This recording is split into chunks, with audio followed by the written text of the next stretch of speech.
Identity Weave, a project concerning landscape, ecology, sociability, production and growth. QUANTOCK lies within the Kulin Nations, 5 tribes that surround the Melbourne harbour front that we know today.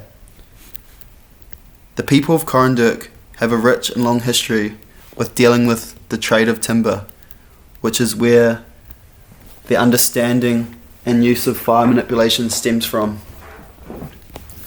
In 1869, a small store on Collins Street sold the kets, bags and boomerangs made by the women and elderly men of QUANTOCK. This was a significant link in the cultural knowledge shared between both arriving settlers and the people of QUANTOCK. The notion of weaving can be seen in harikiki, New Zealand flax, which is practical for bags and kitties alike. This weaving can be seen in how they think and treat a plant. The inside leaves are considered the rito, the children, which need to be protected, whereas the tupana, the outside leaves, are the grandparents and ancestors. It is important to note that Māori would only ever weave with aririto, the parents, as these felt fit for the best type of weaving.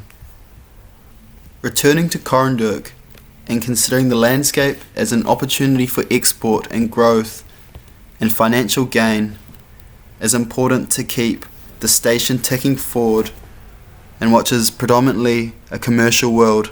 I've looked at food and harvest, weaving in baskets and fire making as ends to make these meet. I've made 5 small-scale interventions that can make a big difference of bridging the understanding of native ecology and practice to contemporary and traditional uses. A simple one is selling phenomenon. The man fern or kombadik can be found in the nearby foothills of the QUANTOCK landscape. I'd imagined a 45-minute round trip where visitors can experience the 15-metre tall species. The cultivation meadow. It's bordered by eep eep, which is a native raspberry that can be picked at most times of the year, especially through winter. In spring and in summer, palm and tarat are in full blossom, and burgle can be eaten for its tubular base and has a culinary property that can be cooked on site or sold in the city.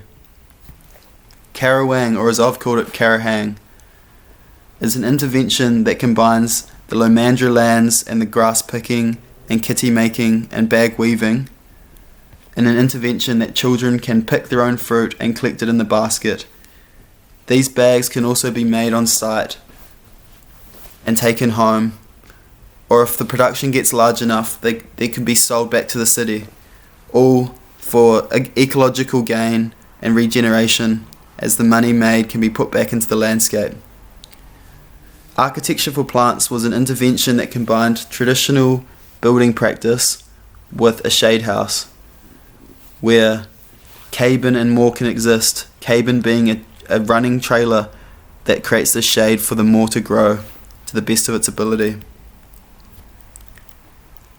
On site, it's important to understand how a hub or community can start to be gauged.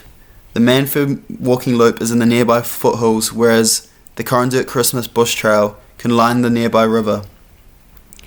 Zooming in, I've tried to understand how these little interventions can be configured together, as it is important to create a hub where people feel included and safe.